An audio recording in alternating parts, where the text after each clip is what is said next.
نحمده ونصلي على رسوله الكريم أما بعد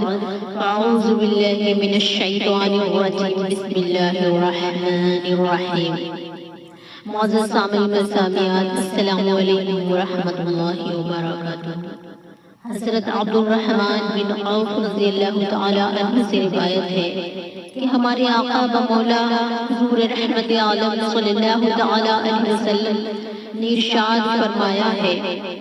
کہ نیک عورت کی فضیلت، آقا ارشاد فرماتے ہیں کہ نیک عورت 1000 برے مردوں سے بہتر ہے،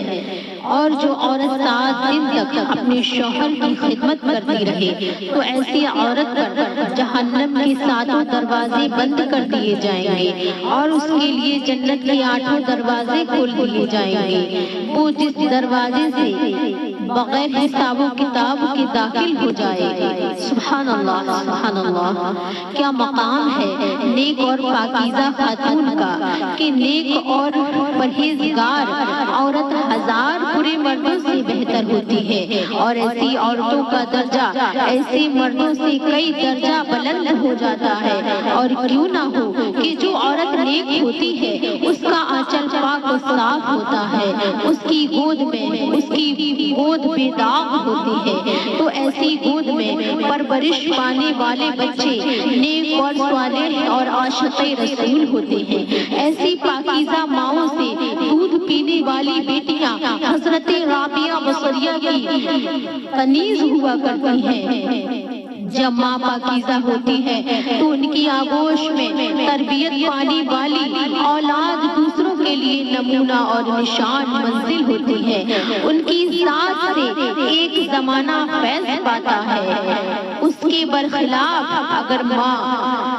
بد چلن اور بد اخلاق ہوتی ہے، بد کردار ہوتی ہے، بے حیا اور بے شرم ہوتی ہے، دنیا دار بازاری ہوتی ہے، بے نمازی اور جھوٹی ہوتی ہے، تو بعض اوقات ایسی ہی گود میں نافرمان اور سرکش بچے پیدا ہوتے ہیں جو پوری قوم کے لیے بوجھ اور مصیبت بن جاتے ہیں، جو اپنے ملک و ملت اور مذہب پر داغ بن جاتے ہیں، داغ کی مانند ہوتے ہیں۔ اس لیے میرے آقا نے ارشاد فرمایا، اسی لیے آقا ارشاد فرماتے ہیں کہ بچوں کی پہلی درسگاہ، بچوں کا پہلا مدرسہ، بچوں کا پہلا اسکول اس کی ماں کی گود ہے۔ جیسی گود ہوتی ہے ویسی ہی اولاد ہوتی ہے۔ لہٰذا میری ماؤں اور اسلامی بہنوں، خدارا اپنے مقام کو سمجھو، اپنی عزت آبرو کو، وقار کو سمجھو، اور حیا کی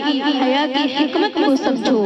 خدارا اپنے ہاتھوں اپنے وقار کو برباد مت کرو، بے پردہ ہوٹلوں اور پارکوں میں مت گھومتی پھرو، فتنہ فساد اور جھگڑا مت کرو، غیر محرموں سے پردہ کرو، بلا ضرورت گھر سے باہر قدم نہ نکالو، اپنی اولاد کو اچھی یعنی دینی اور اسلامی تربیت دو، برائیوں سے دور بھاگو، اپنی عزت اور عظمت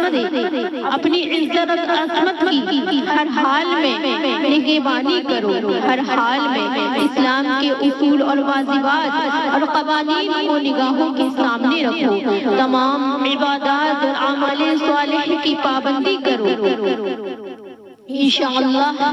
تمہاری گود میں صلاح الدین ایوبی نہ سہی ان کا ثانی ضرور پیدا ہو سکتا ہے، تمہاری گود میں حضرت غوث العظم اور خواجہ اجمیری نہ سہی مگر ان کا سچا غلام ضرور پیدا ہو سکتا ہے، تمہاری گود میں حضرت رابعہ بصریہ نہ سہی مگر ان کی کنیز ضرور پیدا ہو سکتی ہے۔